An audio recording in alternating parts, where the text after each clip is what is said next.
Foreign officer ordered a royal guard to salute, but the guard's reaction shook the embassy. "What are you waiting for, Sergeant?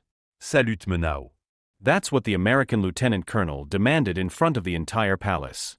But the royal guard's response, it didn't just silence the officer. It left the whole crowd stunned and taught a lesson in military discipline that no one saw coming. Want to know what really happened?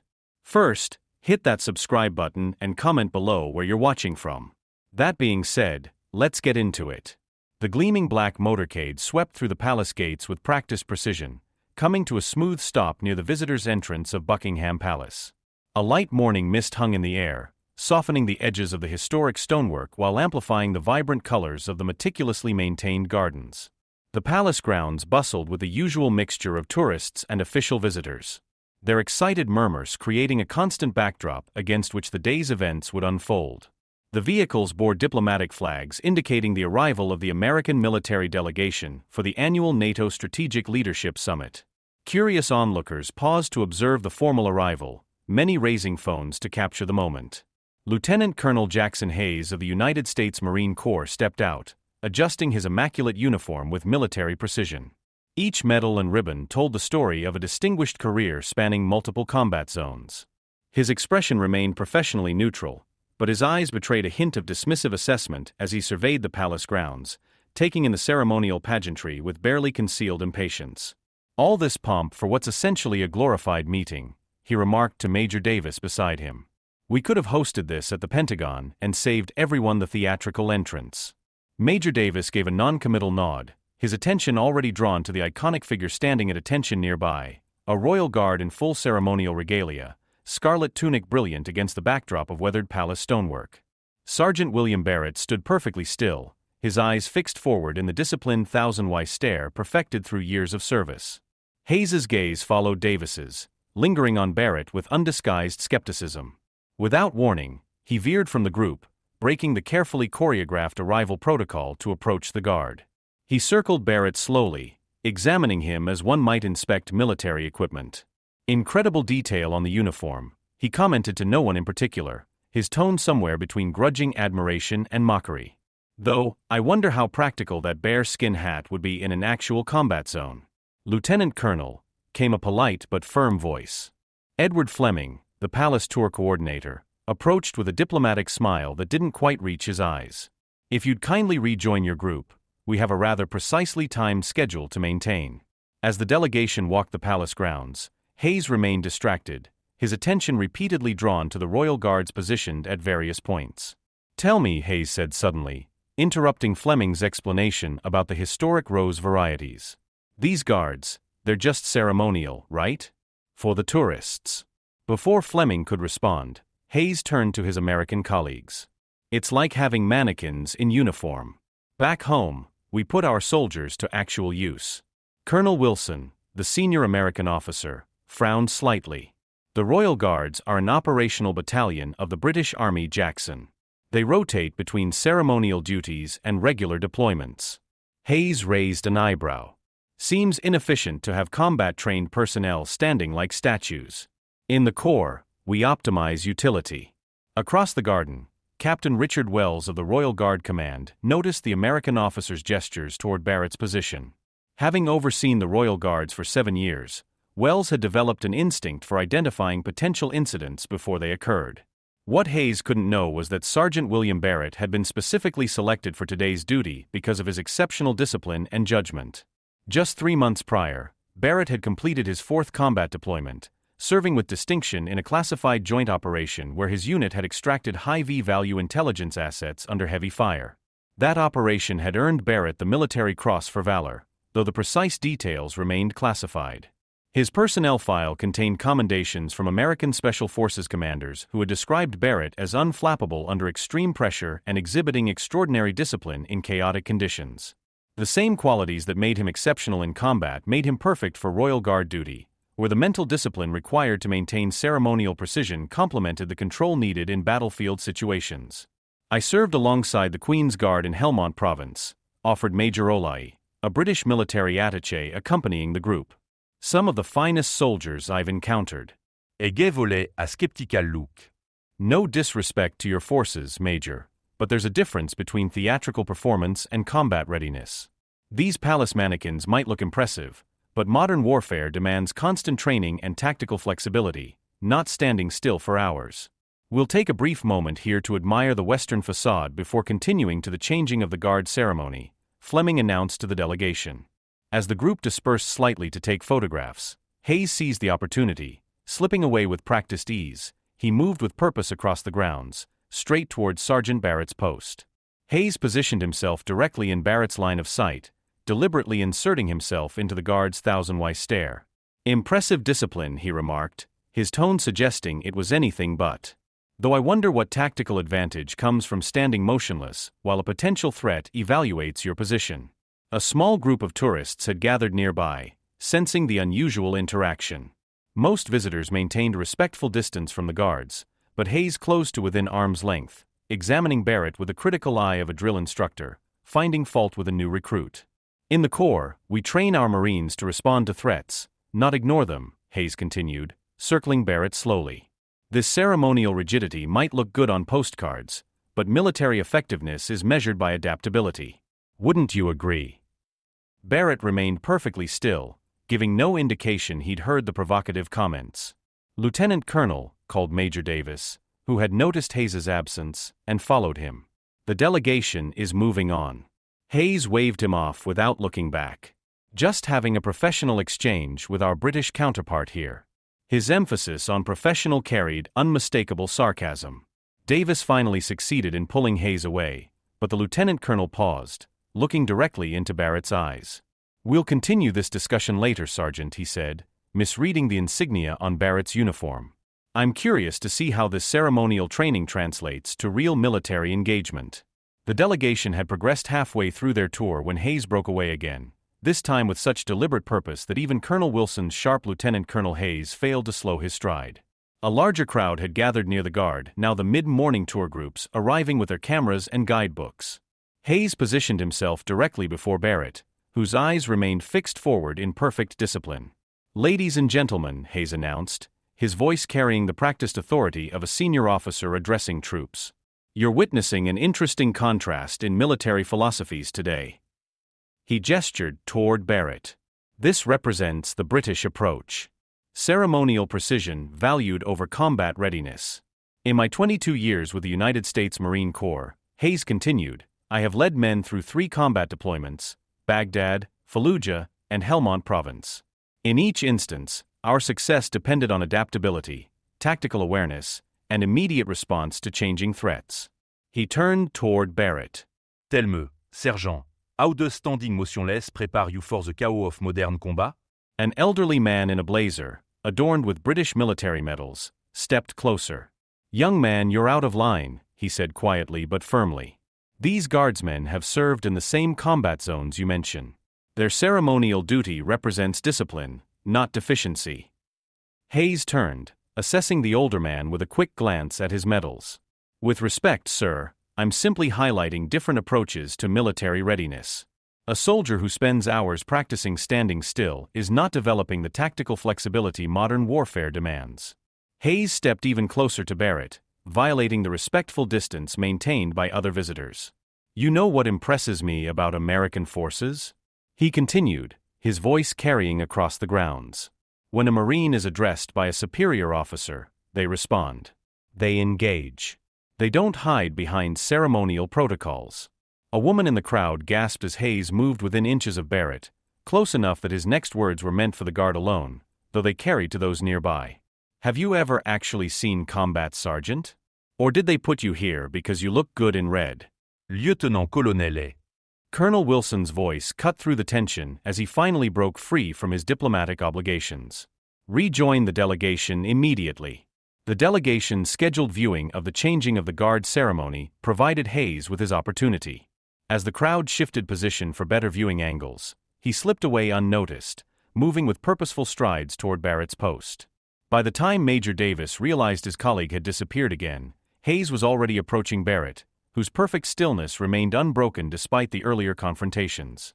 "Your ceremonial changing of the guard is quite the performance," Hayes announced as he positioned himself directly in Barrett's line of sight. "Impressive choreography, I'll grant you that. But in the Marines, we change posts with efficiency, not pageantry. Let me explain something about military protocol. Hayes continued, projecting his voice like a lecturer addressing a classroom. Across NATO forces, there exists a universal understanding of chain of command. Regardless of national differences, military courtesy demands that junior officers acknowledge senior officers. He tapped the insignia on his own uniform. Lieutenant Colonel, United States Marine Corps, combat decorations from 3 theaters of operation. Commande expérience in Joint Force Opération. His finger jabbed toward Barrett. And you? What? A sergeant whose primary skill is standing still? Hayes began to circle Barrett with the measured pace of a drill instructor inspecting a recruit. Your uniform is impressive, Sergeant. Very historical. His tone made the words sound like an insult. He reached out suddenly, touching the sleeve of Barrett's scarlet tunic between thumb and forefinger. Wool. In combat conditions, this would be a liability. The crowd tensed collectively at the physical contact. Everyone who visited the palace knew the cardinal rule. Never touch the gare. He just touched him. A young American tourist whispered loudly to her companion. You're not supposed to do that. Hayes's hand moved toward Barrett's rifle, fingers brushing against the barrel as he commented, ceremonial weapon or actually functional. An audible murmur ran through the gathering crowd at this second violation of protocol. Palace security personnel were moving closer now, though still maintaining diplomatic discretion given the visitor's military status. Hayes positioned himself squarely before Barrett, deliberately blocking his line of sight. A third violation of the protocols clearly posted for visitors. The difference is responsiveness, Hayes continued. A Marine Guard acknowledges superior officers, maintains situational awareness, responds to changing conditions. Hayes straightened to his full height, assuming a formal military bearing that signaled he was about to make an official declaration. Guard, Hayes announced, his voice carrying the unmistakable command tone of a senior officer. IAM Lieutenant-Colonel Jackson et United States Marine Corps NATO Joint commande autorised. Military protocol across Allied forces requires junior personnel to render appropriate respect to senior officers. This is a direct order from a lieutenant colonel in the United States Marine Corps, Hayes stated, each word precisely enunciated. Salut Menau. The demand hung in the air like the report of a rifle shot. For one extended moment, Sergeant William Barrett remained perfectly motionless, his eyes fixed forward in the disciplined thousand-year stare that had remained unbroken throughout Hayes's escalating provocations. The change in Sergeant Barrett's demeanor was so precisely controlled that observers later described it as mechanical in its perfection. One moment he stood in ceremonial stillness, the next his white-gloved hand moved with fluid efficiency to remove Hayes's fingers from his rifle. Sir, Barrett spoke, his voice carrying the crisp articulation of British military precision. You are in violation of standing orders regarding interaction with the Queen's Guard. Physical contact with a guard or his equipment constitutes a Category B security infraction. Hayes's expression shifted from commanding to momentarily stunned, clearly not expecting any response, let alone one delivered with such unapologetic authority. Furthermore, Barrett continued, his gaze now directly meeting Hayes's. While your rank commands appropriate respect within NATO allied forces, Standing Palace Protocol establishes clear guidelines regarding the chain of command while on royal grounds. The Queen's Guard opérate under the direct authority of the Crown, not NATO command structure. Standing Order 157 specifically addresses interaction with Allied military personnel, Barrett stated, reciting from memory with mechanical precision. Guards will maintain position and bearing regardless of visiting military rank as their oath is sworn first to the sovereign. My duty is to the crown first. Lieutenant-Colonel. That duty includes maintaining prescribed position, bearing, and protocol regardless of external military authority. His delivery remained respectful yet unyielding. This isn't a matter of disrespect to your rank, sir, but rather absolute respect for the oath of service I have sworn. Barrett's white-gloved hand returned to his rifle in a motion so fluid it seemed choreographed, resuming his ceremonial position with perfect precision. I must respectfully request you step back to the designated viewing area and refrain from further physical contact with palace guards or equipment. Lieutenant-Colonel. Captain Richard Wells's voice broke the tension as he approached with measured strides. I believe there might be some misunderstanding regarding protocol on palace grounds. Captain Wells, Guard Commander. He introduced himself with a crisp nod. I see you've been discussing protocol with Sergeant Barrett. Your guard broke position to address me, Hayes stated, his tone suggesting this validated his earlier comments about ceremonial rigidity. Indeed, sir, Captain Wells replied evenly. Sergeant Barrett followed Standing Order 157. Paragraph 3. In the event of physical contact or immediate security concerns, guards are authorized to respond with minimum necessary communication and action. His delivery was factual rather than defensive. A textbook response to the situation. The Queen's Guard operates under a unique command structure while on palace duty, Captain Wells explained as they moved to a more private corner of the palace grounds. While we acknowledge NATO command protocols in joint operations, palace grounds fall under the direct authority of the sovereign, superseding standard military chain of command for visiting officers. Hayes's posture remained rigid, his jaw clenched as he listened. In 30 years of military service across 4 continents, I've never encountered a junior officer who refused a direct order from a superior. That's because Sergeant Barrett wasn't refusing an order, Lieutenant Colonel Wells clarified. He was following his primary standing orders, which specify that on palace grounds, his chain of command flows through the crown, not visiting military personnel regardless of rank. Several yards away, the retired British military officer, who had spoken up earlier, was explaining the situation to a group of curious American tourists. The Royal Guards aren't just ceremonial figures, he told them quietly. They're active combat soldiers, many with multiple deployments. Barrett there served with distinction in Afghanistan alongside American forces. Colonel Wilson had finally located Hayes and approached with barely concealed frustration. Lieutenant Colonel, the delegation is awaiting your return, he said, his tone making it clear this was not a request. Perhaps I might offer some context, Wells said, addressing both American officers. Now, the guards you see today completed a 6-month combat deployment just 8 weeks ago. Sergeant Barrett himself was awarded a commendation for actions under fire during a joint operation with American Special Forces.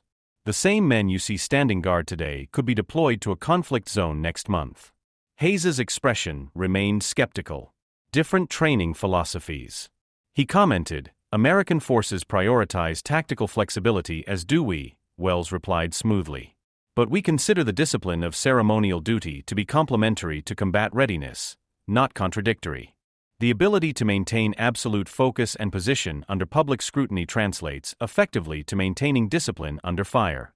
Wilson nodded thoughtfully. An interesting perspective, Captain.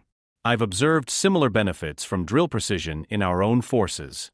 Hayes shifted impatiently. With respect, sir, there's a substantial difference between drill discipline and standing motionless for tourists. Is there? Wells questioned mildly. Both require absolute control, perfect execution under observation, and subordination of personal comfort to duty requirements. Wilson ended the exchange with a firm, "We need to rejoin our delegation, Lieutenant Colonel."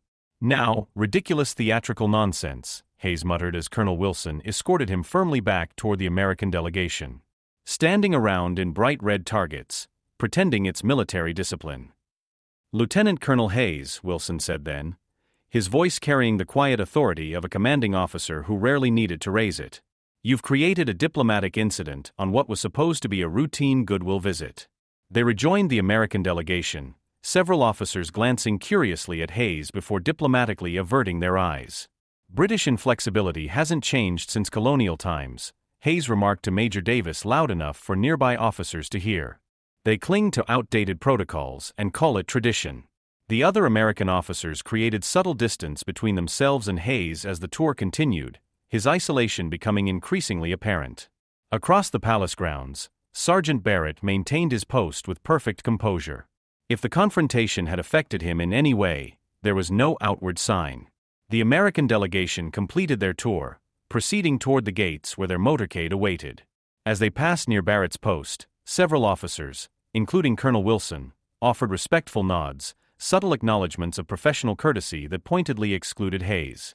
"They're soldiers, not statues," Hayes said as they approached the vehicles, his voice carrying a defensive edge. "Military effectiveness is measured by adaptability, not theatrical performance." "Interesting perspective, Lieutenant Colonel," replied an American general who had remained silent throughout the earlier incidents. "Though I noted that Sergeant Barrett adapted quite effectively to your challenge, his response was both appropriate and professionally delivered." Hayes's expression tightened. A rehearsed response to a predictable situation isn't adaptability, sir. It's script following. Perhaps, the general mused, but it resolved the situation decisively while maintaining protocol. Tactical objective achieved with minimum necessary force. Sounds rather effective to me. As the motorcade pulled away from the palace gates, Hayes stared stonily through the window, his reflection showing a man still convinced of his position despite the universal lack of support. In the distance, Barrett's scarlet uniform remained a vivid splash of color against the palace stonework. The guards' unwavering discipline, the final image as the vehicles departed. What does true respect for military traditions look like across international boundaries? Today's story highlights how understanding different protocols matters more than imposing familiar standards when military cultures meet. While Lieutenant Colonel Hayes believed he was upholding proper military courtesy, he failed to recognize that respect includes acknowledging different chains of command and jurisdictions. The Queen's Guard exemplifies a unique military tradition where ceremonial precision and combat readiness exist in perfect balance. If you found this story meaningful, please hit that like button and subscribe to our channel for more tales that explore the deeper meanings behind the Royal Guard's unwavering discipline. Don't forget to click the notification bell so you'll know immediately when we post our next story. Share this video with someone who appreciates the values of duty, protocol, and mutual respect between different military traditions. We'd love to hear your thoughts in the comments below. Have you witnessed someone refusing to respect another country's traditions? And how should military professionals handle cultural differences when working with international allies? Check out our other videos appearing on your screen right now. And we'll be back tomorrow with another new story reminding you what true service means, regardless of the uniform it wears.